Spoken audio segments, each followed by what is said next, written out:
They called this morning, after 2 years of silence. Their number lit up my phone like a ghost that hadn't realized it was dead. "Hey, sweetheart."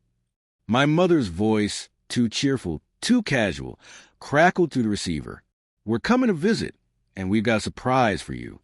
For a moment, I said nothing, just stared at the steam curling from my coffee, twisting upward like smoke over something long since burned out. Then I spoke, calm and final. "Keep the surprise to yourselves. I moved away 2 years ago, and I don't ever want to see you again." Silence, then a faint gasp, the kind a knife makes when it realizes it's gone dull. They don't know the real surprise is mine. When I was young, they used to tell people I was difficult, too quiet, too sensitive. She takes things too personally. My father would joke at dinner parties while I sat right there, pretending to laugh along. They loved performing kindness when there was an audience. But once the door closed, the mask fell away, replaced by criticism and cold silence. If I brought home an A, it wasn't enough. If I smiled, it was fake. If I cried, I was weak. Their version of love was just control wearing concern as a disguise. By 17, I had learned how to disappear without leaving. That silence was safer than honesty. The last time we really spoke was after I graduated college, the first in our family to ever do it. They didn't show up, so the drive was too long. 2 weeks later, my father called, not to congratulate me, but to ask for money. When I refused, my mother followed up to call me selfish. That was the night I stopped being their daughter. But I didn't just vanish. I planned my escape like a crime scene. First, I moved my savings to a new account, one they couldn't touch. Then I cut every thread of connection they had. Friends, relatives, anyone who might let something slip. Finally, I changed my number, my job, my address. I kept one thing the same, my name, because I wanted them to remember exactly who walked away. For 2 years, I stayed quiet, built a life from nothing, steady, peaceful, mine. Then this morning's call dragged me back into the old house in my head, the one where I'd stand outside my locked bedroom door, listening to them argue about how ungrateful I was, where birthdays were guilt trips, not celebrations, where love had to be earned, never given. They said they were bringing a surprise. I already knew what it was. An apology wrapped in manipulation. A "we miss you" that really meant "we need you."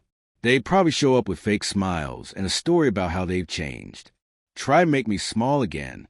Try to make me forget how far I've come. But they don't know what I did.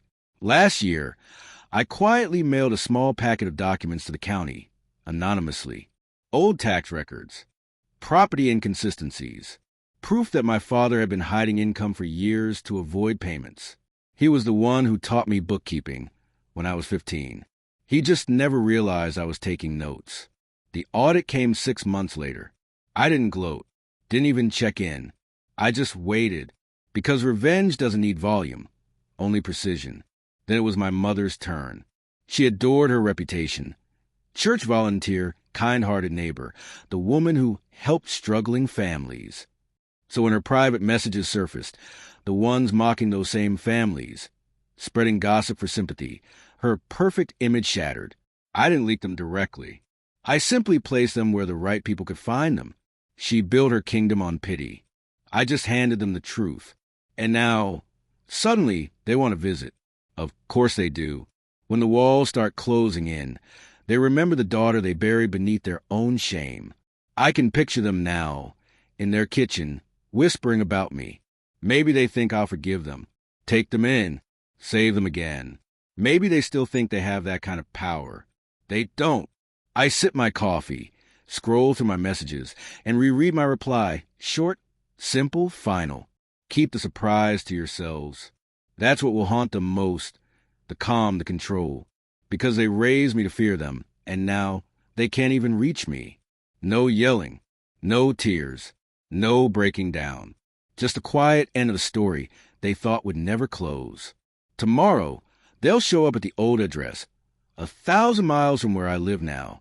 They'll knock, wait, look around confused. Realize the house was sold years ago.